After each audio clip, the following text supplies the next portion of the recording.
في يوم عادي جدا راجل بسيط خرج من بيته الصبح زي كل يوم. ما كانش بطل فيلم ولا حد مشهور، ده كان مجرد أب بيجري في الدنيا علشان يوفر لولاده حياة أحسن.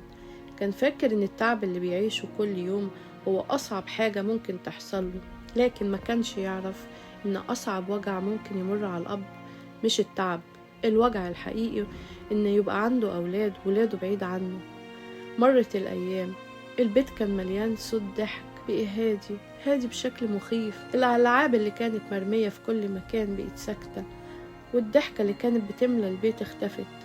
الأب كان بيحاول يعيش حياته بشكل طبيعي، لكن الحقيقة إن قلبه كان واقف عند لحظة واحدة، لحظة كان فيها ولاده حواليه. بقي يمشي في الشارع ويبص لكل طفل يعدي قدامه، يمكن يكون شبه ابنه، يمكن صوته يفكره ببنته. كل حاجة بقت بتفكره بيهم، حتى أبسط التفاصيل. الكرسي فاضي على السفرة، صور قديمة في الموبايل، لعبة طفل نسيها. الناس كانت فاكرة إن الأب قوي، إنه قادر يتخطى أي حاجة، لكن الحقيقة اللي قليل يعرفها إن الأب بيتكسر بس في صمت.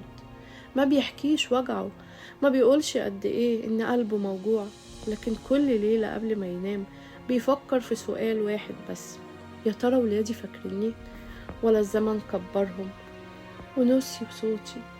الحكاية دي مش مجرد قصة حزن، دي قصة أب كان حلمه بسيط جدا، إنه يشوف ولاده بيكبروا قدام عينه. لكن الأب مش مجرد شخص بيصرف فلوس، الأب أمان، الأب سند، الأب هو الظهر. لما الطفل بيكبر بيعرف إن وراه حد بيحميه. الطفل محتاج حضن أمه، لكن محتاج ظهر أبوه.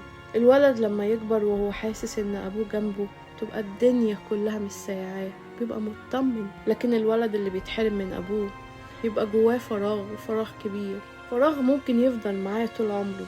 وفي النهاية بنقول إن الأب مش بيطلب كتير، هو بس بيطلب لحظة يشوف فيها ولاده، لحظة يسمع فيها كلمة أغلى كلمة في حياته، كلمة بابا. لكن الحقيقة البسيطة إن الأم حضن والأب ظهر.